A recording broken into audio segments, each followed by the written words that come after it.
Oh, buddy, that's right. Episode 209 of the JB What's good, and Bob? Review. Will, what up, Pow? We got that Will, what's Island happening, vibe, boy? you know what I'm saying? Pow. That's right. Tap in with us at JB and Benny Blue on all social media. Of course, if you missed the live stream on Wednesdays, all good. Check out our podcast on Spotify, Apple Podcasts, wherever you may be listening to podcasts. Like, Man, share, you put subscribe, you put the all link in that the shit. bio. You put the link on the story. The link in the story. I did not. If you want to do that, Will, appreciate you. We love you too. Love you back, boy. I'm about to drop it in right now. I was live, you know what I'm saying? I'm about to hop off live real quick. And we appreciate that. So if you're on IG, tapping with us, and of course, check out our friends at casualsports.com. You can always run these episodes back live streaming out of Phoenix. You can watch and listen to that and all the other great shows. Shout out to our family over there and the Believe Podcast Network. And of course, make sure to tap in with our sponsor, Savage CBD. Use code REVIEW for 15% off your order and free shipping. You got sponsorship questions, you got general questions, you got hate mail, whatever the fuck you got, please send it to us directly. JB and Benny Blue Review at gmail.com. And like Will is doing, and so many of you do during our fine live stream broadcast, please make sure to drop a comment or question now. And of course, on Tuesdays, you know what time it is. It's all in the family. Shout out to our AAT Sports, all about the Birds family. Boining Bridges live streaming on Twitter. Sir, how was the show yesterday, and what were you getting into last night for those who want to go back and replay that on your Twitter? Man, it was cool. You know what I'm saying? Johnny came back, you know what I'm saying? Again, shout out to Chip. Shout out to Johnny. Shout out to Chip, man, for subbing in. Johnny, you just had a bouncing baby boy. You know what I'm saying? So I mean, it was cool, man. It was a good show. We just really broke it down, you know what I'm saying? Like, really kind of got in depth about, kind of like we're going to do tonight, about situations and the things that we need to talk about as far when it comes to the Cardinals. And you know, again, like I was saying in our production meeting, man, like, you know, a lot of people, you know what I'm saying, I'm not finna be bagging on my Cardinals, but I am finna be telling the God's honest truth about the things that need to be said and the things that kind of need to happen, you know what I'm saying? It really ain't no kind of in it, man. It's just, these are the things at this point that need to happen. Our team, if not, you know what I'm saying, like, it's just it's a do or die type of situation, to be honest. And that's just true. real. And we'll that's just being completely honest. So I'm glad, you know what I'm saying, we got our guy Sean McConnell on tonight, you know what I'm saying? KSRN Phoenix, you know what I'm saying? Shout out to all the homies, you know what I'm saying? Earl, Ed, what up, though? You know what I'm saying? All the homies. J Love. Yep. What up, J-Love, Flex? baby. You know what I'm saying? What's happening? Shout out to my sons, you know what I'm saying? We're going to talk about that on the later dates. On the later dates, you know what I'm saying? We're going to talk about my sons, you know what I'm saying? Yep. Black Cow, best team in the NBA. You better know that, you know what I'm saying? So, yeah, man, I'm ready to get into it.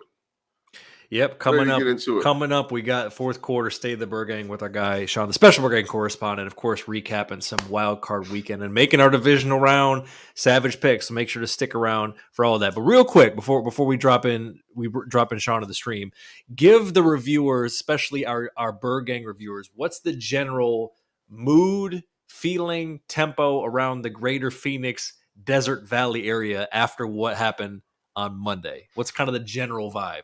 Confusion, folks. Confusion. Because and this is a pretty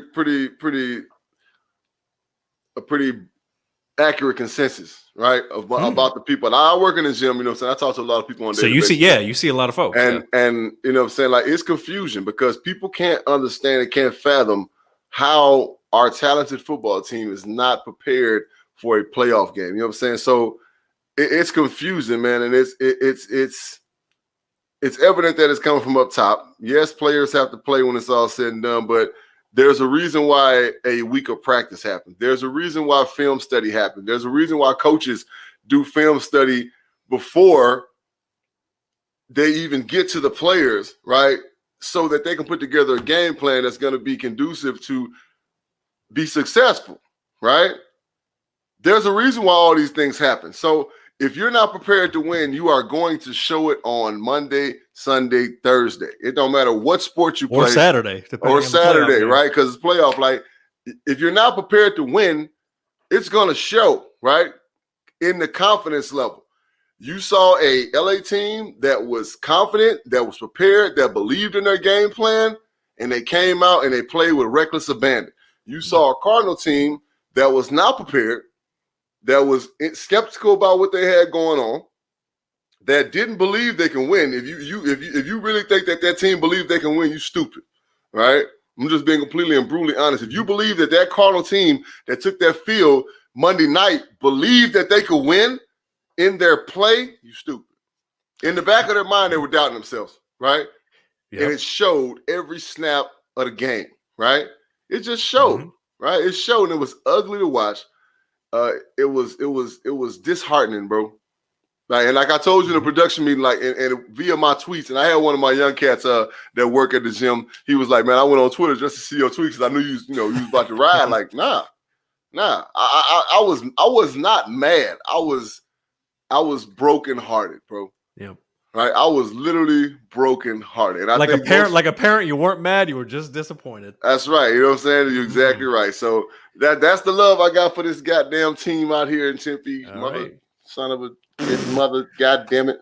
Well, listen, we're gonna break it down for the last time for the year right now on some State of the Birdgang fourth quarter with our guy, the special Birdgang correspondent, Sean McConnell. Good sir, thank you for joining us as always. Baby. You know what I mean? What's up, how are you feeling, sir? You heard how JB's feeling. What is your mood around your household and your greater area, sir? I mean, to play off the pun of what you already know what happened to me this morning, it stings. It stings. Oh I got no! stung by a scorpion this morning. Yeah, bit by a scorpion. A baby one about the size of a dime too. They hurt like crazy. Yeah.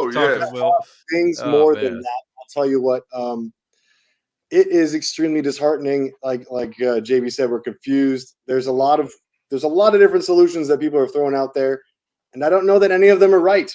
They're all so complicated, and there's not one way to fix this team, which makes it even that more depressing and demoralizing. When it was Steve Wilkes, it was like, okay, this is obvious. It's a Steve Wilkes problem. Yes. Okay, he's gone, problem solved. But this is like we've got holes everywhere all of a sudden when it was on top of the world 7-0. It's tough. Well, listen, as you know, in Say the Birdgang, we're going to break it down step by step with the 5 Boining questions. But let's focus here on the recent past / the present. As JB was alluding to, Birdgang basically came out and never had a chance in this one, 34-11. So, Sean, starting with you, give the Birdgang reviewers the 3 phases breakdown of what you saw: offense, defense, and special teams. I'm going to start right now by saying Kyler Murray finished the game with a 7.6 QBR rating. I wasn't going to bring it up, but hey. 7.6. 7.6. And it looked like the lights were too bright for him. I don't know how it shook out, but he looked like he was scared himself. Cliff looked like he was scared. The game looked too big for both of them.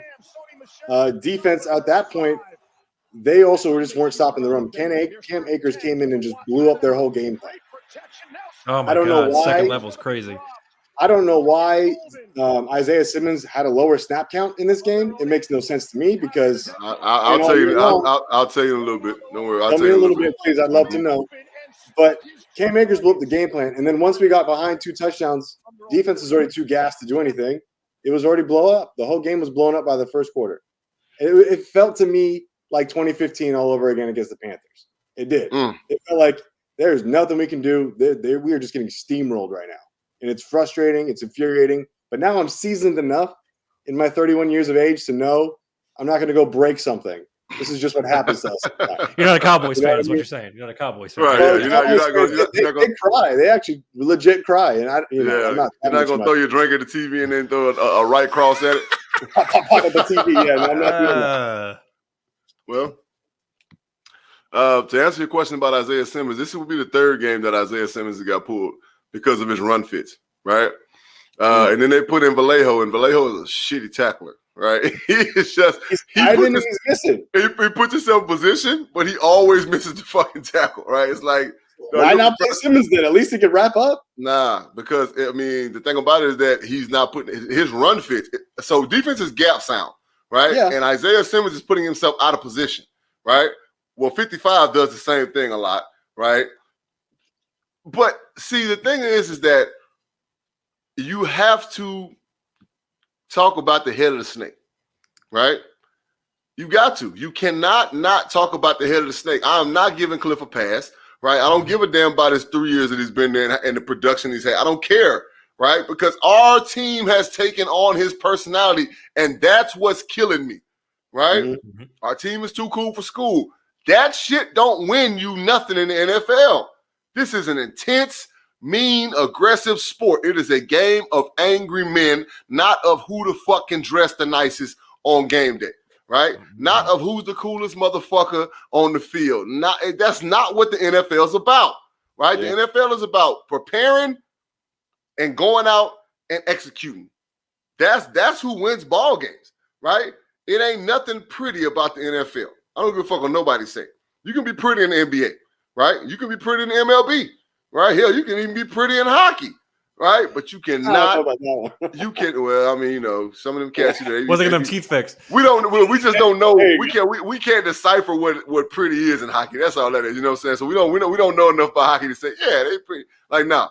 Okay, so you can't be Joe Cool in football, man. Now you can be cool. You can be cool under pressure, right? He's tough. BA's tough. Yeah, that's why you can be cool under pressure, but still, you know what I'm saying, have the wherewithal to understand that, I got to be the leader of this team, and I have to be the emotional and vocal leader. Like, that's what head coaches are, right? Attitude reflects leadership. It don't matter what fucking business you're in, right? It don't matter, right? You are going to eventually take on the personality and take on the culture of the leader of your whatever, right? Correct. And we have done that as Cardinals. There is no other solution. He has to go right now. I said it last night on the Burning Bitch podcast.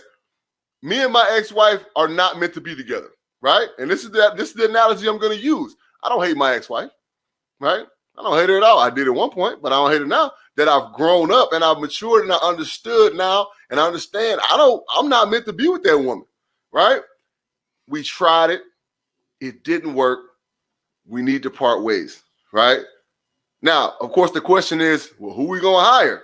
Hey, man, it's a lot of people out there that can cultivate a young, talented quarterback. The problem with Kyler Murray is, and I'm seeing this more and more, is that nobody smacks him in the back of his fucking head and tells him not to do shit. Everybody kind of plays back and like, don't talk to Kyler because he's going to get upset. I said it, and I kept saying to people, and I'll continue to say it. If I was playing with Kyler Murray, he would fucking hate me, right? But he would learn to respect me because I am attempting to get him out of his fuck phase, right? Boy, get out of that little bitch-ass phase, boy. This the NFL, these grown men. We don't give a fuck what you did in Tyler, Texas. We don't give a fuck what you did in high school. We don't give a fuck what you did in college. I'll break your motherfucking Heisman Trophy. Mm-hmm. I throw that motherfucking incinerator. Kiss my ass, right? This the NFL, son. This is the NFL, man. We don't care about what you did, right? You have to show and prove every time you touch the field, man. The second I knew I was coming on the show, I said, okay, Kugler's got to turn into coordinator. I heard Brian Flores' name come up in this chat. Fine. Make him the headpiece. Put Kugler at the OC. And JB's going to run the O-line because he's got that intensity. How long have we been campaigning on the show? Anywhere. Jesus. Anywhere. Like, seriously, okay, K1 hasn't had one single What up, Tim? When K1 is down in the count, he's out. So that's why the Rams knew, okay, we just score quick. Score quick. Right. But it's about mental toughness. He's had success on every level of football he's been on, right? And I get that. But this ain't high school football and you throwing the receivers that are all 6'3" and they'll run 10 sevens in the fucking 100. Mm-hmm. You're not doing that right now, right? This ain't high school and you the fastest little motherfucker on the field so you can just take off and just do what you want to do, right? This is not college. You know what I'm saying? You can even do that shit in college, right? Yep. You can get away with that there.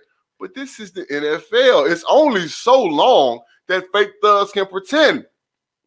Rest in peace to the late, great Tupac, right? It's only so long that fake thugs can pretend. There comes a time when you got to swallow your own shit and say, you know what? I got to start preparing like a man to play like a fucking man, right? Now, he's had sparks of greatness and yada, yada, yada. And yeah, he's a talented kid, but we need a coach that's going to snatch him by his fucking ear and say, son, don't do that dumb shit no more. Son, don't hold that fucking ball like that. Son, if ain't nobody open 1, 2, 3, get the fuck out of there. Get your 4 or 5 yards, slide, because somebody going to hit your stupid ass and get 15 more yards, and now we back in the goddamn huddle. Fix your goddamn chin strap, call the fucking play. Now it's first down. Mm-hmm. And JB, right? we got a question from my man Raul, who's kind of leaning toward this. What I'm gonna get to with Cliff. How do most fans of the Birdgang feel about Kingsbury in this trend? First half of the season, 15-5-1. Second half of the season, 8-18. A great question. I'm gonna get to that here a little bit later. But JB, how do you feel about that? So Raul, thank you, man, for the question. Cliff ain't had success on the college level, right? Let's just start by saying that, right?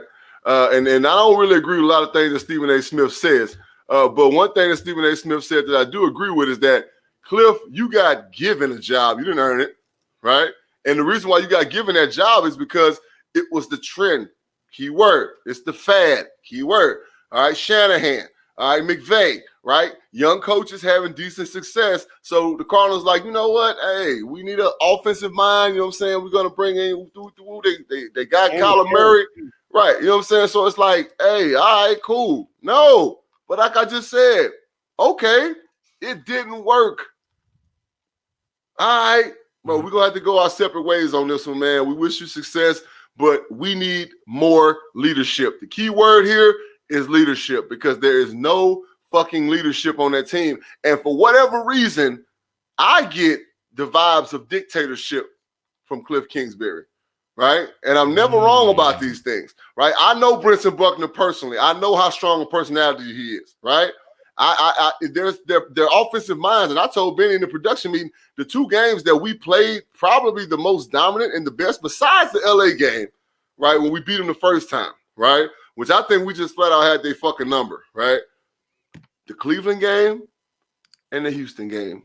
Now, Sean, you are a Birdgang advocate. Was Cliff coaching either one of those games? No, he wasn't.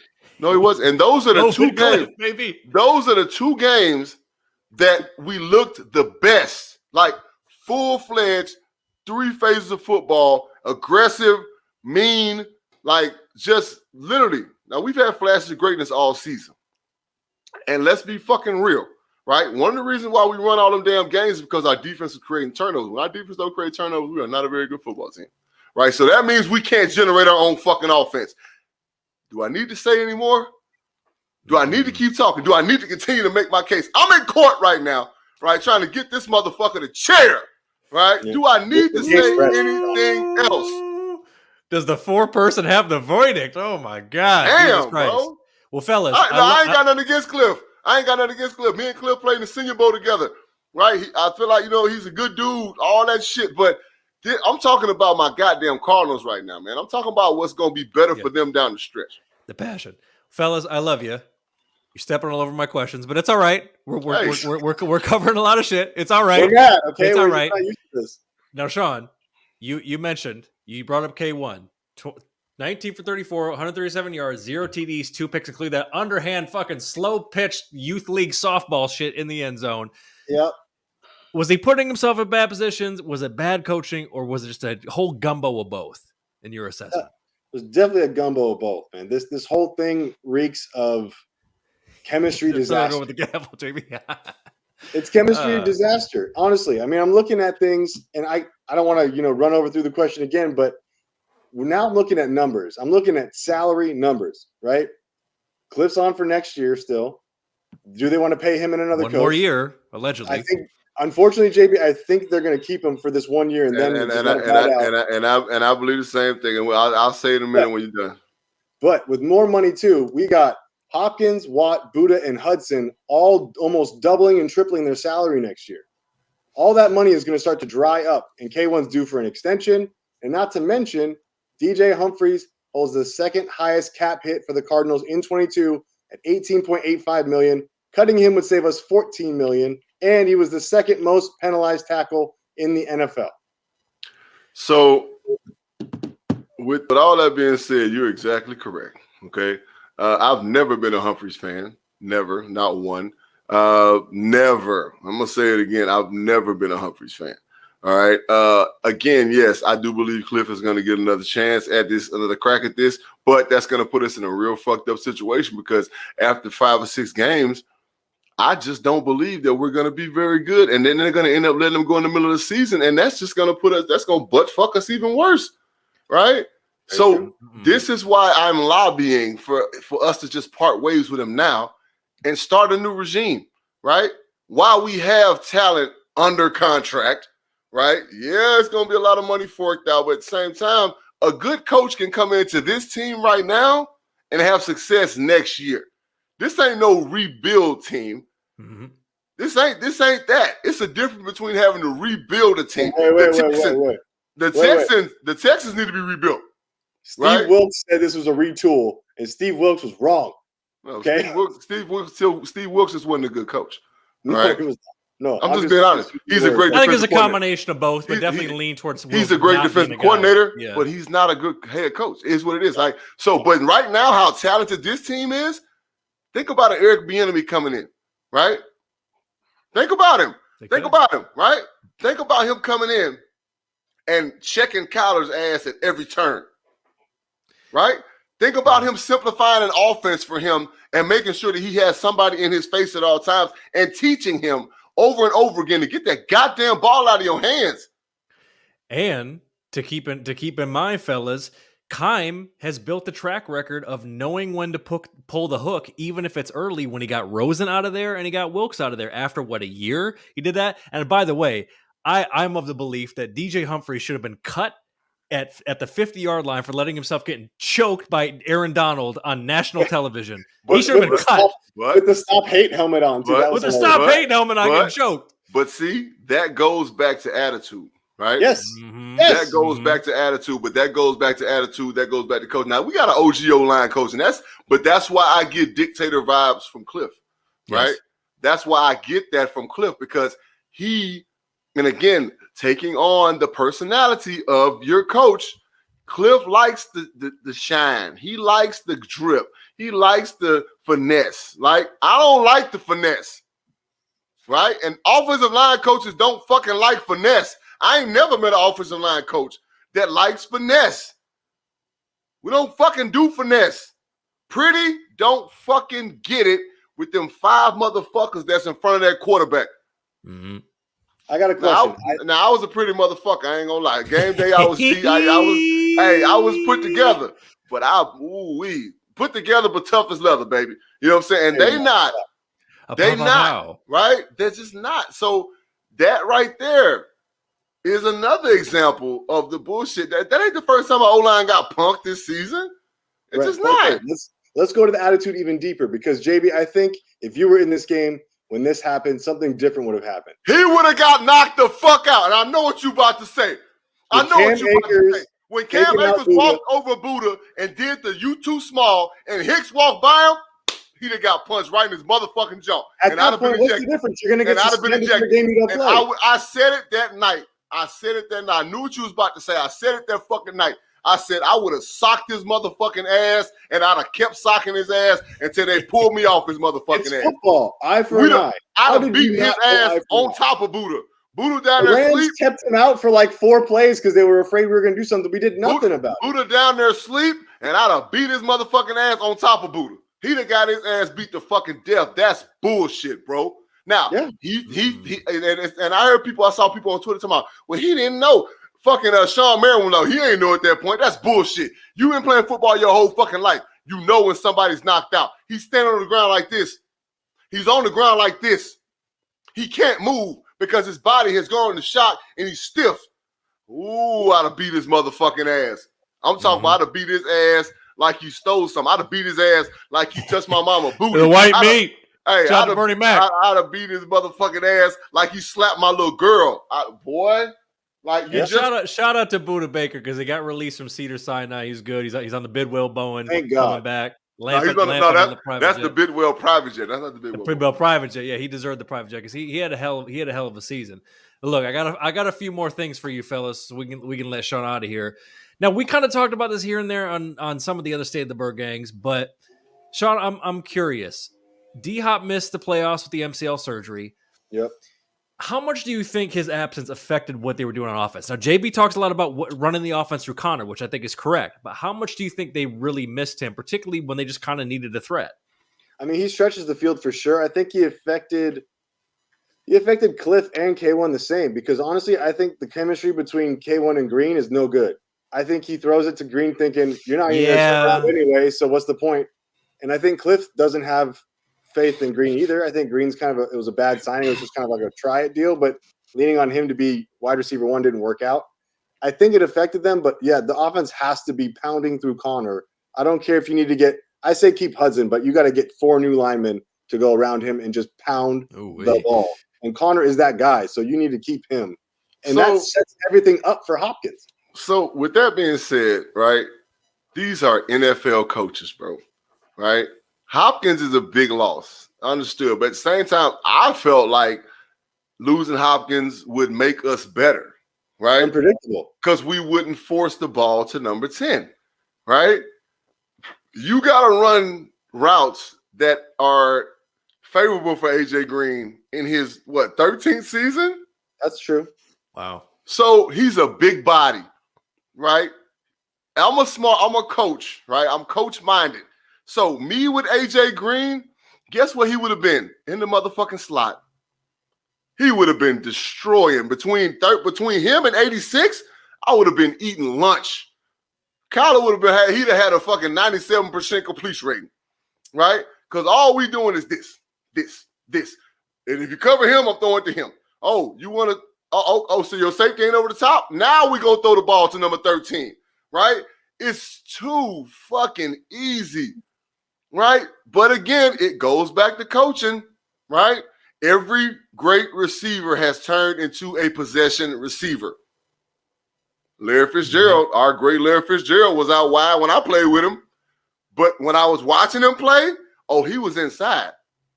right? You know why? Because he knows how to find those zones. He knows how to sit the fuck down. He knows how to give his body to the quarterback. You mean to tell me if AJ Green ran 17 stop routes, he wouldn't get 7 balls through at him and he would catch them bitches for first downs? Come on, man. Come on, bro. But it goes back to coaching. That's why I get dictator vibes from Cliff, because I know somebody had to say this shit. I ain't the smartest motherfucker in the world, and I ain't the greatest football mind in the world, but I know somebody said, we need to kick AJ inside. Cliff like, nah. He's a wide out. We're going to keep him wide, and we're going to do this with him. Nah, bro. I'm bringing him inside, and he going to get matched up with linebackers, bro. And safeties, people that can't run with him, people that can't play the ball as well as cornerbacks who get paid all this goddamn money to play the ball and run with cats that run 4.3s. Well, listen, fellas, you've been all over Cliff, and we've answered this in many ways, but let's go in and shout to Ro for dropping that question because he kind of took me there. 3 years, 24, 25-1, that includes the loss on Monday, and most of the losing streaks coming at the end in that November, December, when they need to be playing their best ball. So it begs the question, when you take into account everything, obviously you're still kind of in the heat of the moment from the loss, but it's also very relevant. Have they truly went as far as they can go with Cliff? Is there anything else that they can do with this guy, Sean, in your estimation? No. As a coach, I don't know how you fix the half-season yips that he has historically. I don't think there's a solution for it other than just getting out, because that is a historic plague that he has. They just collapse. Obviously, some guys are trying to defend him, saying college doesn't work that way. He gets into division play and he's playing against Texas and Baylor. Fine, whatever, still. But in the NFL, 3 seasons, this happened this way. And they look like doo-doo the second half of the year every time. So that's a problem. Are they too relaxed? Do they not adjust? Do they not throw in wrinkles? They just same game plan every day? No, that can't work. So if Cliff is that set in his mind, he's got to go. I don't think he's going to take a pay cut and be an OC with the Cardinals. He'll probably take his tail back to like an OC, Northern Michigan. Why would we want to be OC? Because he's been calling plays all season. I'm thinking the Cardinals just trying to find ways to save money. That's all I'm thinking they're trying to do. And I get it, but I'm just trying to say. You're talking about cutting your losses, right? November and December football is about attitude, bro. It's about attitude. Your mindset has to change when it comes to late season football. Right? Your mindset has to change. There's no other way to win, right? There's no other way to win. That's not to say that your mindset has to be different during the season or it's not right during the season, but there is a higher level. There's a heightened level of intensity that happens in November and December football.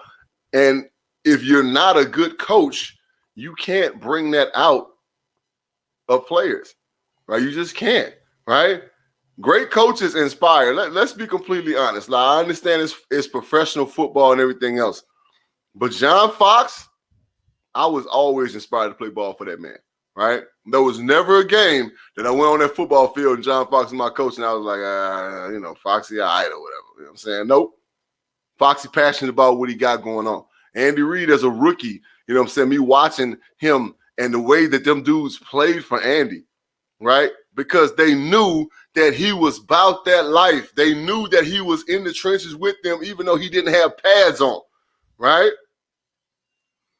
The great ones, man, right? The good coaches inspire guys to play through preparation. Preparation earns trust. If I know that you're going to give me the best opportunity to be successful, I'm going to go out and run through a brick wall for your ass, man. But again, eventually the shit starts to tell on itself. We have ran our course with Cliff Kingsbury. We wish you the best, Cliff. Right? We wish you the best. And again, I'm going to say it again because this team is stacked. Stacked. Sean, I was talking to one of my guys at the job the other day, and I was like, think about Frank Wright being our offensive coordinator. Man. I'm going to say it one more time. Think about Frank Wright being our offensive coordinator. Now, I'm just going to break down a couple position groups. I don't think Indianapolis' offensive line is that much better than our offensive line. Sorry. Quentin Nelson's a dog. I get it, right? But so is Rodney Hudson, right? So that just kind of evens the whole thing out, and everybody else is just guys. But their attitude is different, right? Receiving core. You mean to tell me Indianapolis receiving core better than ours? Hell no. Carson Wentz. I'm getting there. Tight ends better than ours? Hell no. Running backs, right? Well, better than ours? Jonathan Taylor. I mean, Jonathan Taylor gets a lot more opportunities than our running back. Let's be fucking honest. Let's be honest. He gets more opportunity. Now, he's a talent. He was a talent in Wisconsin. Shit. You know what I'm saying? So we knew he was going to be a dog. You mean to tell me Carson Wentz is better than fucking K1? Hell no. So think about that, right? And that's why I say a man like Frank Reich, right? And I'm just watching it, and this happened after the Colts game. I'm like, God damn, like, think about Frank Reich being an offense coordinator. What?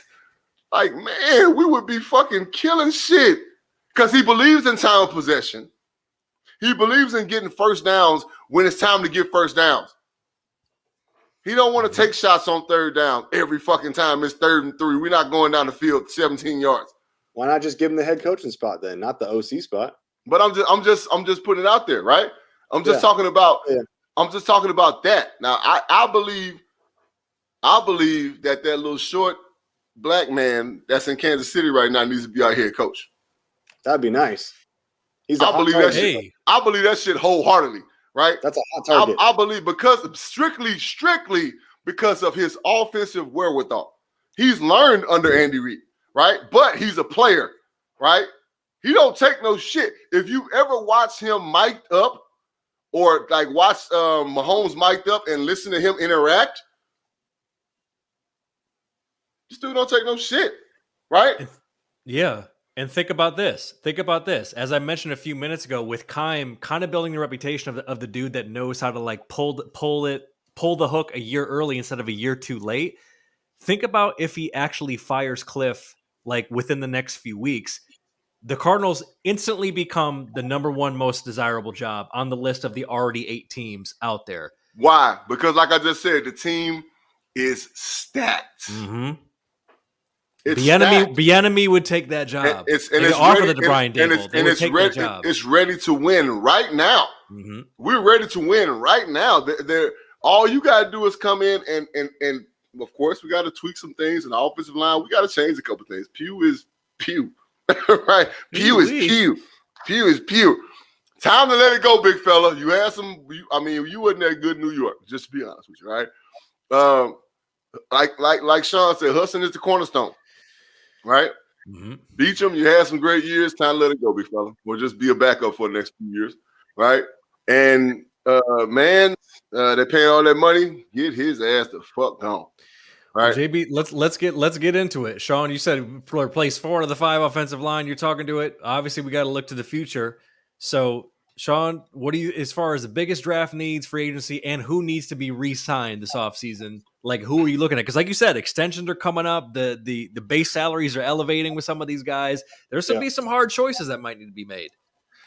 Well, easiest choice to make right now is you make Zach Ertz a deal that he can't refuse. You need to keep Zach Ertz.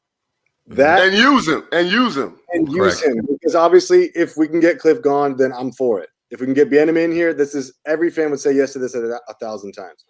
As far as draft and other needs, you go with an offensive line that wants to beat the teeth into the defense and pound the ball down their throats.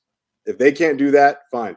If they can't even pass block, whatever. If they can run block and get gaps and get corner going, the offense will naturally open up. It just will. And Kyler can scramble a little bit better that way, but whatever. That's all I want. I don't care if you keep the defense intact or not. I'd like a corner. I'd like another one because Marco, he trial by fire and didn't always hold up the way you wanted him to. Murph was doing a lot of the work, and you signed Butler and retired the next day. I mean, you can't do that again. So find a cornerback. That'd be nice. But offensive line, coach, that has to be hand in hand and get Ertz in there. Everything else right now is secondary. Right. And I completely agree, right? Ertz is our number one priority. We want to make sure that he's straight. I think that we do need to draft a cornerback. I think that Byron Murphy needs to play corner and strictly corner. Give him one side of the field and let him have it, right? He is not a nickelback. And then Byron Murphy is my nephew, and I love him to death. I know that kid since he was a kid, right? But number 20, who we drafted, what's his name? Marco Wilson. Marco Wilson. He's more of a nickelback than he is a cornerback, right? He's a little undersized, right? But he's scrappy and he's more fast switch, right? So I trust him a little more covering maybe a tight end every once in a while, you know what I'm saying, and covering a slot receiver than I do Murph. Murph is a cornerback, right? He needs one side of the field to himself. That's just the way he's built, right? Alfred, man, look, you can be a backup if you like, bro. You know what I'm saying? But we need a dominant corner, right? Free agency, we need offensive linemen. All right, we need offensive linemen. We need offensive linemen. All right, like my man Sean just said, we need gritty, hard-nosed, nasty-ass, mean, damn near dirty offensive linemen, right? Yeah. Those are the ones that make the best linemen. Solid offensive linemen. I'm not looking for fucking stars. I'm looking for solid, blue-collar motherfucking offensive linemen. Those are the ones that make the best goddamn O-lines, right? 1 or 2 stars at best, right? That's that, right? But Mr. Ertz, yeah, he's a priority, you know what I'm saying? Because he can be the biggest X factor for us because he knows how to slip into those zones. He is a matchup problem for tight end, for linebackers, right? And then everything else, like Sean said, is secondary, right? It's secondary to us. We don't care, but we got to get Cliff out of here, right? And we got to get a strong-willed, smart, offensive-minded coach in here, right? If Vance want to stay, Vance can stay. I ain't got no beef with Vance, right? I ain't got no beef with Vance, right? None, right? We do need a couple more dominant defensive linemen. That's just being real, right? And I'm going to go out on a limb and say this. Chandler Jones can go. Ooh. Right? Chandler Jones can go, right? He wants too much money. And righteously, yeah, he can affect games, but at the same time, I would rather have a defensive outside linebacker that can play the run and then get after the quarterback than a guy who's going to jump outside of guys and play through the outside shoulder and open up fucking C-gaps, big as fucking prostitute pussy. You know what I'm saying? Like, and that's just being completely honest. There ain't no beef with the man, but I just don't think he's got to the point where he's older, right? And I watched him during the game in LA where he was contain. All of a sudden, he jumped inside and made it a problem, right? That's undisciplined, dude. Like, he can go. I'm just being honest. He wants too much money. He's going to be a problem. He can go. Well, fellas, the post-mortem for the BG season, finishing 11-6, second in the NFC West, first playoff appearance in the last 3 years. And, we'll see what transpires this offseason. Sean, we appreciate you. We know maybe a little while before you're back on, but of course you're welcome to join anytime with some Suns talk. But plug the KSRN family, what you got coming up, what shows are on the slate, all that good shit, sir. Yeah, we're still trying in the reboot mode. Earl and I were trying to think about how we're going to do this next, make it work for us both because, the jobs are taking higher priority on the real stuff. So KSRNAZ.com is still a thing. Casual sports. Anywhere on social media, you'll find us. We're still posting stuff. We're still active, but we're going to retool just like the Cardinals hopefully will. All right. The offseason needs the retool. We need that. Well, listen, according to JB's assessment, Chandler Jones might be available. So, maybe get him on a podcast, have him start his own show, Hey, that's the next career move. All these guys, when their playing career is done, think about tomorrow. Got to think about tomorrow, baby. Mm-hmm.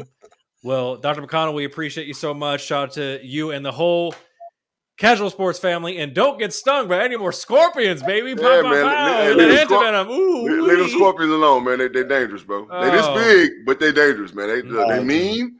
Oh, they mean, bro. You know what I'm saying? Mm-hmm. God damn, Mitch. Oh, what is Mitch chiming in with? I do have to say it's weird that the Cardinals overachieve what the most of the KSRN crew thought would happen, including me, and still want Cliff fired, including me. It's interesting, you mentioned that because Earl and Ed and some of the cats, were a little down on the BG. I think they said about a 5-win season this year, if I'm not mistaken. It was a little different, you know what I'm saying? But what Ed and Earl was saying, they were saying that this wasn't going to be shit. Now, again, I stated it. I don't believe. I told them that the only problem I had was Cliff, right? My only concern was Cliff. You know what I'm saying? I said that shit. You're right. They won. Your third eye was open on that one. Good God Almighty. Oh, my God. Well, Sean, we love it. We appreciate you, and we'll see you back here on soon, sir. Thanks, brothers. Pow, pow, pow. Have a good one, brother. Yeah. Pow, pow, pow. All right, shout out to our guy, special Birdgang correspondent, Sean McConnell. And again, if you're just tapping in like everybody else is, make sure to drop in a comment or question right now. And of course, tap in with our sponsor, SavageCBD.com. Use code REVIEW for 50% off your order and free shipping. And if you haven't done so already, make sure to follow us at JB and Benny Blue so you don't miss anything from this fine Savage broadcast. All right, so JB, we wrung out the sponge. We wrung out the goddamn sponge. Mitch said 10 wins. I got 11. We got to run that back. I need to fact check that, Mitch. I don't know if you said if you got 10. If they're going to get 10 wins. Shut up, Mitch. Right. In fucking unison. Shut up, Mitch. All right. Right. Shut up, Mitch. Well, we wrung out the sponge on the BG, so we got to get into it right now with some wild card weekend recap. Pow, we had some good games, I got to say. I mean, the Bungles edged out the Raiders 26-19 for their first playoff win in 30 years, right there in the Big Chili Bowl. JB, did you watch this game live? And if so, what did you take away from this one? I didn't watch none of the games, really, Benny, to be honest, man. Like I just knew the Bengals were going to win. You're supposed to lie, damn it. No, I'm not. You know, I tell the God's honest, but I just knew the Bengals were going to win this game. I just too much firepower, and I felt like the Bengals defense would step up. The Raiders. And again, I'm going to give all credit to the interim coach of the Raiders, right? He did great things, and I think he should. I think he should be the head coach going forward for them because they love that man. And again, as I said earlier, when you fuck with a guy, you're going to play hard for a guy, right? But I just felt like, you know what I'm saying, the LSU connections, you know what I mean? Like, yeah, so Burrow, Chase Young, them boys, they got chemistry. And they have a championship pedigree. Even if it's not on the level of the NFL, they have a championship pedigree, you know what I'm saying? So they're used to playing in big games, and it ain't no thing to them. So Burrow equals Joe Cool, meaning he's cool under fire, right? I just felt like they had a whole lot more than the Raiders, and, yeah, I mean, it just was what it was. Not to say that the Raiders was trash. I just felt like the Bengals were I just felt like they were too much for them. And by the way, you know, all of these games, particularly this one in the Niners Cowboys, which we'll get to, had one of those one or two controversial moments. The whole thing about this one is when Joe was rolling out right, he let the ball go, and they blew the whistle right as old boy was catching it. First of all, Raiders fans, I get why you think the fix is in on that one, but the reality is that was still a live ball. There were no flags, and Mans caught it. So even if there was a quote unquote whistle, there shouldn't have been a whistle there. Right, so you can't call foul play on that one. Right. That was a touchdown. And it's like, I mean, and then it's like you said, and then we're going to talk about this in a second, but like the Cowboys talking about the spotting of the ball. Bro, y'all had so many opportunities to win that game. Right? And that was Dak's fault, by the way. Hey, Dak, how about you slide before so you have enough time to get to the line? Because the ref has to spot it first. Yeah, get your ass down, bro, because that spot from your slide is misconstrued from jump. It's about as soon as you start it, and they have to bring the ball back because you're going to slide at least 3 yards with your momentum. So, but either way it goes, it's like you can't blame the refs, man. Y'all had every opportunity to try to win that game. So, exactly. Well, a game that definitely was left up to the refs. You alluded to it earlier, Dr. Bridges. Oh, the Bills ran the Pats off the block, baby, like the dope game, 47-17. Ooh, freezing cold. In Buffalo, New York, right? Orchard Park. Freezing cold. It was nighttime. The Bills Mafia was fucking crazy. The energy was crazy. The Patriots came out fighting, right? But they just couldn't do nothing with the Bills, right? So, man, shout out to the Bills. Josh Allen was possessed. He played like a quarterback's supposed to play, right? You take what the defense gives you, and sometimes you take what you want. Right? You know what I'm saying? Like, so, that's right, William. Don't let the game come down to ifs and maybes. You know what I'm saying? Take shit into your own hands like Josh Allen did. If I got to run, I'm going to run, and I'm going to run, and I'm going to run until I can get what I can get, and I'm going to get the fuck down, right? And I'm going to keep the chains moving. It's about constant progression, and that's what the Bills did all game. And, of course, you know what I'm saying? Like, you know, the Patriots had a couple of opportunities, and, like, the interception by Micah Hyde was, oh my God, like that was the best I've ever seen. You know what I'm saying? That was the best interception I've ever seen in my life, along with one hand grasp. But it's just the fact that I'm putting in perspective of playing this position. He had over the top, he had help, he had deep whatever the hell, deep half, right? He played his fucking position. He went over, caught that ball, amazing over-the-shoulder catch. I mean, it was just Bills all day, man. You know what I'm saying? It was just, spirit of Jim Kelly and Thurman Thomas, you know what I'm saying? Because they were the ones that kind of getting everybody hyped for the game. And the old Bills, you know what I'm saying? The Cornelius Bennett's and so on and so forth, man. It was crazy. It was nice. Bruce Smith, what up, though? Yeah, and listen, I know in our Savage picks from last week, you were expecting the Pats and the Belichick defense to stand up. I was expecting they got ran off the block, baby. But the Bills just came out, like I said, hey, sometimes you're just going to get beat up. That's what it is. The execution. All right, speaking of getting beat up a little bit, your drafting team got a little work from the Bucks, 31-15. Oh, Tampa Brady, kid. Pow. Lack of preparation. Like, I'm just going to be completely honest, like, lack of preparation. Like, their game plan was not on point. The Eagles have the ability to stretch the field. They got a bunch of speed at receiver, right? And the D-line of Tampa Bay just ain't really just been kicking ass all year like that. Like, you know what I'm saying? Like, towards the end of the season, they've had a decline. So they could have stretched the field a lot more. We knew that the point of emphasis on defense for Tampa Bay was to stop the run because Philly had been having so much success in the run over the last 3 weeks. I'm knocking that bitch down. I'm throwing that bitch down the field. Yeah, and then Tampa Bay, they suspect anyway at cornerback, right?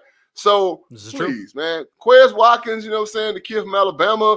You got me Smith. You got me fucked up. I'm throwing that bitch down the field. It's going to be some stop routes, you know what I'm saying? It's going to be some stop and go.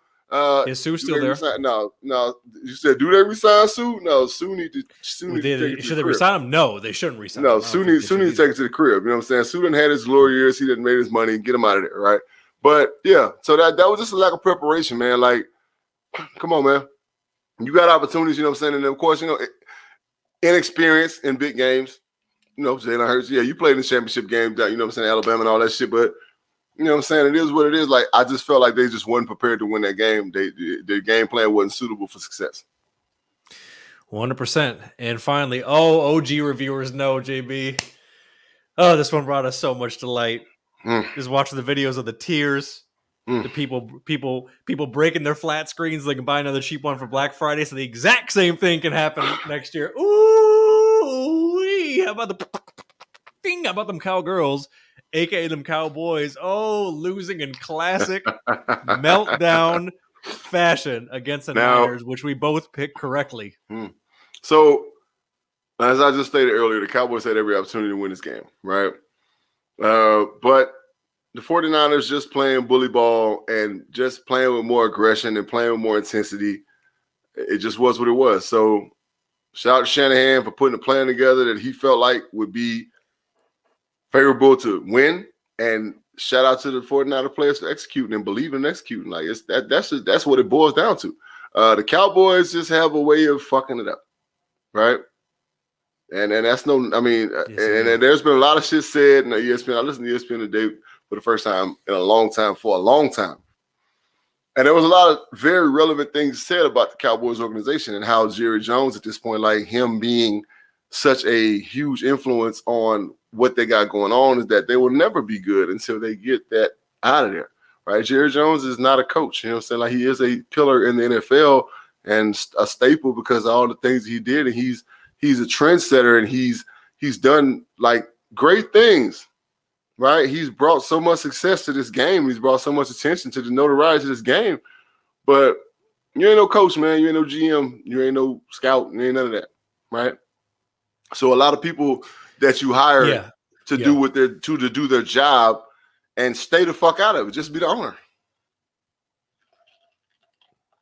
Yeah, I'm of the wholehearted belief that until the Jones family gets out of the way of player personnel decisions and general manager stuff, anything other than the actual Cowboys brand, they're never gonna be worth a damn. Because remember, Jerry ran Jimmy out of town, and it's never been the same since. It's never been the same since. Yep. If you think about the Cowboys since the year 2000, they basically really ain't shit since the glory days. And it's amazing how many young people, and obviously I get it, if you're from Texas, if you're your family, all that stuff, I understand why you're a Cowboys fan. We talked about this shit, Benny, we talked about this shit last night on the Burning Bridges podcast, because on Rapid Fire, one of our segments, Johnny posed the question, why are the Cowboys so relevant, right? And I answered the question very easily, right? The Cowboys have training camp in California, right? And have had it in California Correct. for years before. They're branded very well. Yeah, when we were little dudes, you know what I'm saying? They were having camp in California. So they went, and again, this is Jerry Jones. This is the vision of a businessman, right? Now watch this shit right here. Watch the shit. Look at Dak. Dak, why are you taking it that far inbounds with no timeouts and 9 seconds left? You're asking your guys to sprint up to the line. They have to spot the ball. Right. All you Cowboys fans going nuts. Of course that was going to happen. He needed to get down with like 12 seconds left, and he got down with like 8 seconds left. Right. But anyway, as you were saying about the brand.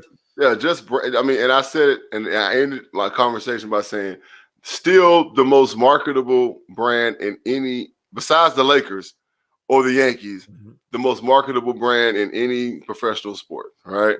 Because he's not good hands-on, Mitch. That's what it is. Some owners just aren't good hands-on owners. Jerry's not. He's got a 25-year track record of this. Right. They're just not. Yep.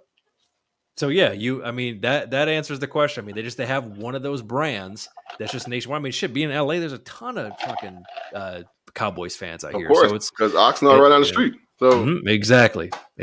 Well, Cowgirls, goodbye. Enjoy vacation. And finally, the Chiefs handle the Steelers 42-21, and most likely ending Big Ben's career. You kind of alluded to it earlier, where it's like the Cowboy or the Steelers just kind of like tripped and fell in this playoffs. They didn't really have any real business competing at any high level in the playoffs, just watching their team, especially as of late. I said this last night on the Bernie Business podcast. Good riddance to bad rubbers. Big Ben, you're a piece of shit. You're a piece of shit, right? You had 2 rape allegations, you know what I'm saying, in your career. You're a piece of shit, bro. You know what I'm saying? It is what it is. So bye. I don't give a fuck about the success that you had. I don't care. You're a piece of shit. You know what I'm saying? And it is what it is. You know what I'm saying? Mike Tomlin, you deserve better. 15 straight winning seasons, by the way. Does. You know what I'm saying? Yes, and so Big Ben has had some success on the football field. I don't give a fuck about that shit. You're a piece of shit. He's also had great receivers throw the ball to, great running backs, you know what I'm saying, and great defenses, you know what I'm saying, to back his ass up. So Mike Tomlin, I wish you all the success in the world, and I wish you a great quarterback, you know what I'm saying, to be the heir apparent to this fucking jerk, you know what I'm saying, that you had for the last fucking 14, 15 fucking years. So Steelers Nation, y'all deserve better because they're a great fan base. They're a great fan base, right? And you talking about just loving their team and not being douchebags about it, they're a great fan base, right? So Steelers Nation, you deserve better. By the way, here's one for you. How about trying to lure Tomlin over to the BG? 15 years in the Steelers. He ain't going nowhere, bro. One thing the Steelers quarterback is. One thing the Steelers don't do, bro, is they don't let good coaches go, right? And he don't want to leave. You know what I'm saying? He don't want to leave because the lineage is too strong, right? It's too strong. They take care of their people. Haskins. Oh my God. Yeah, he gonna play. He playing right now. He playing Madden right now. And that's all he gonna play. Right? As we speak, he playing Madden right now. Ooh, that's going to be some rough sled until they figure that out. Well, look, they're going to draft a kid and they're going to build around. Let's do it. Yeah, there it is. All right, that's some wild card weekend. But before we get into savage picks for the division around the playoffs, we got to see how we did after wild card weekend. And with a drum roll, please. Oh my God. JB is at 160, 101-1, but the Blue Deity is starting to fly high at 167, 94-1. Let's get into it. We both picked the Bengals correctly. JB picked the Pats, who got mollywopped by the Bills. JB picked his drafting team, the Eagles, who got ran by the Bucks. We both picked the Niners. We both picked the Chiefs, and unfortunately, we both picked the Cards. So I went 5-1. In that picks, and that's going to help. But remember, there's still some games left, and we do a full recount like the goddamn election at the end of the year. So that's where we stand in the divisional round right now with savage picks. Pow, pow, pow. It's the Bengals traveling down the freeway, told tighten up Titans. Shout out to Mitch. And the line is 3.5 for the Titans, who have the bye week, and getting Derrick Henry back. What you think, sir? Tighten up Titans, bro. The fact that they're in Nashville, it's about to be a crazy atmosphere. I think it's just going to prove to be a little bit too much for the talented, exciting, fun to watch Cincinnati Bengals team. I agree. I think the Titans on the strength of the run. And the Bengals got a lot to be proud of. Don't get me wrong. I would not be surprised if this game is razor close. That's a very sneaky line by Vegas, 3.5. So I definitely wouldn't trust the line. But I am too. I'm going to take the Titans advancing to the AFC Championship. All right, it's Niner gang. Bang. Bang, bang, baby. They were banging out there in Dallas, and they're heading to the boom, boom, boom, boom, boom. Go, Pack, go. Coming off that NFC bye week, and the line is 5.5. See, Mitch, you know as much as we teased you. We got your back with the Titans.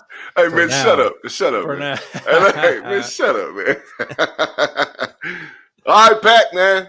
Boom, boom, boom, boom, boom. Go, Pack, go. Because the problem is that Jimmy G ain't playing. Right? They're going to try to do a lot of run around with Trey Lance and yada, yada, yada. And that shit just ain't going to fucking work. If Jimmy G was playing, I still would pick the Pack because they got number 12. Yes. Right? Point blank period. They got number 12. And they're playing in Lambeau Field. It's going to be like 3 degrees. You know what I'm saying? Negative 3 degrees. Debo going to get hurt. Right? Mm-hmm. And I'm not wishing it on him. I just know it's going to happen. He's going to get banged up early, and that's going to be a huge problem for him. Right, that's going to allow the defense to focus on Kittles, and it's going to be a wrap, man. You know what I'm saying? So, the Packers go on to the NFC Championship. Now, one thing the Niners do well is run the ball. One thing the Packers don't do well is stop the run. However, the temperature is going to bring that down to earth a little bit. And if you're expecting them to get into a shootout with the Pack, not going to happen. They're getting healthy at the right time. And I think they're one of the teams they're seasoned enough and been there before where they really need the bye. Some teams get the bye and they really can't handle the bye. They got 12. And they got 12. So I'm taking the Pack as well. All right. The LA Rams into that big pirate ship in Tampa Bay. And the line is 3 for Tampa Bay at home. Intriguing matchup. If you think the Los Angeles Rams gonna be Tampa Bay in Tampa, you fucking crazy, bro. Ooh-wee. Like, you fucking crazy. These boys, so we about to see the Rams shoot colors, right? And what we about to see superior coaching, right? We about to see superior coaching. So Todd Boyles is gonna come up with a great game plan, which when you play the Los Angeles Rams, you have to play ball with them in their mouth. Right, you got to play ball up front in their mouth. And they're big cornerbacks, but they got good safeties, right? The cornerbacks ain't that good, but they got good safeties, right? They got great linebackers, and they got a big, strong defensive front. So they're running the ball that Akers was doing ain't finna fucking happen. You make the Rams one-dimensional, and they're fucked, right? Stafford gonna Stafford. Congratulations, you won your one fucking playoff game, but you won't win no motherfucking more. LA Rams, you're going down in Tampa Bay, and it's going to be a nice, beautiful fucking day to get your ass whooped. Yeah, I am taking the Bucs as well. The Cam Akers that we saw last week is not going to be the Cam Akers that's going to be doing what he did this coming week against the Bucs. Now, Stafford's going to be slinging it, and they're going to keep it competitive with Cooper getting loose and some of their other cats getting loose. OBJ might even catch one, but the reality is they have to keep up with what Brady is going to be able to do, and he's going to slice and dice, and eventually I can see the Rams quitting a little bit, losing their cool. Aaron Donald's going to try that choking shit, and it's not going to work. They're a front-running football team, bro. They're a front runner. When shit is going great, they're the greatest team on earth. When shit is going bad, their fight back ain't really that good. So watch what I say. Well, hey, we're both taking the Bucs. And finally, I'm looking forward to this one. It's the Bills Mafia. Mafia. Coming on a big win, headed to KC, and the line's 2.5 for the Chiefs at home. I'm not look. And the home of the Chiefs. Mitch, shut up, bro. I told you one time before, shut up, bro. We don't care who you got. You got the Rams. Hey, Mitch, come on, man. I just picked your Titans to win, but now you disrespect me by picking the Rams. Fuck the Rams, bro. Anyway, so, yeah, Chiefs Kingdom. Man, let me look at the weather, man. I like to look at the weather, bro. You know what I'm saying? I like to see what the weather going to be. Then you got the weather, you got the AccuWeather. And I can pull that up. And just as a reminder for those who were checking us out at the very beginning of the season for our Savage season preview, JB has the Bucs and the Chiefs in the Super Bowl, and I have the Bucs and the Bills in the Super Bowl. Mm. So just so you know, we kind of got to stick to those. I'm just saying, but it sounds like It's you are gonna be a beautiful day in Kansas City. 43 degrees. It's gonna be a 43. Day. Yep. So balmy weather. Yep. Yeah, right. A little warm for this time of year, but that crowd again. The Bills did their damn thing, right? They did their damn thing because of the atmosphere of Orchard Park. And if they were in New England, they would have not have played that well. I'm sorry, I don't care what nobody said. They would not have played that well, right? So Orchard Park brought a whole nother fucking energy to that team. You're not gonna have that in the Chiefs' kingdom, bro. Right? So Mr. Bieniemy, right, and Mr. Reed, and Spag Nasty, right? They about to have a real fucked up game plan for these boys, right? Because the Bills got holes, right? If they can't attack you right now, and offensively, defensively, they're not very good, right? So, and again, if they were in New York, I'll be like, I don't know, but the fact that they're in KC, there is a home field advantage. Benny, when the crowd gets loud, the shit registers on the Richter scale. That means there are small earthquakes happening in Missouri. Extrapolate that shit. And Kansas. And you think they ain't finna get fucking crunk for this shit? You crazy as hell. So I got KC.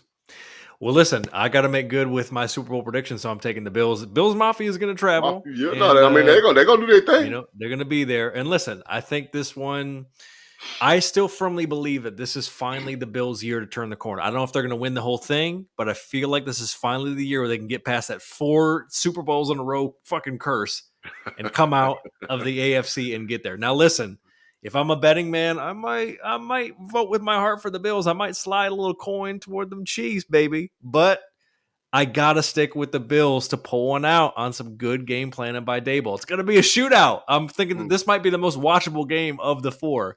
I'm looking forward to it. But we'll see who's right, who's wrong, who's both right, who's both wrong. And that's it. Dr. Bridges, King JB, take us home, baby. Your final thoughts. We need us. Stay y'all ass at home. And that's all I got to say.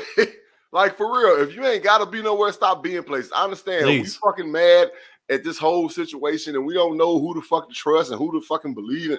But what we do know is that people are getting sick left and right, right? The world is weird right now, and the only way we can protect our own and protect ourselves is to stop moving as much as we're moving.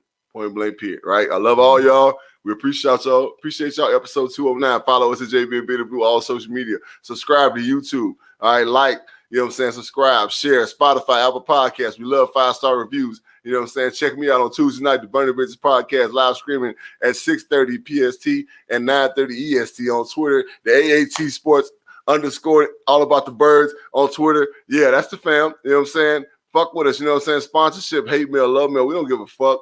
JB and Bitter Review at gmail.com. Let us know what you're thinking. We like ideas for the show as well. Yes, you know what I'm saying? So let us know questions you got. You know what I'm saying? Whatever. We will answer your question live on the live stream. You know what I'm saying? Savage CBD, we love you. You know what I'm saying? Appreciate you. Trends Collab, we love you. Appreciate you. You know what I'm saying? All that gear, all that shit. You know what I'm saying? All them promo codes is over because we lost. So, but other than that, we will be back next Wednesday with episode 210. All right. That's right. JB and Bitter Review. We love y'all, man. Peace, love, and fucking hair grease. You know what I'm saying? And we'll see y'all next week, baby. Reviewers, we love you. Episode 209. Until next week, we are out. Peace. Yeah.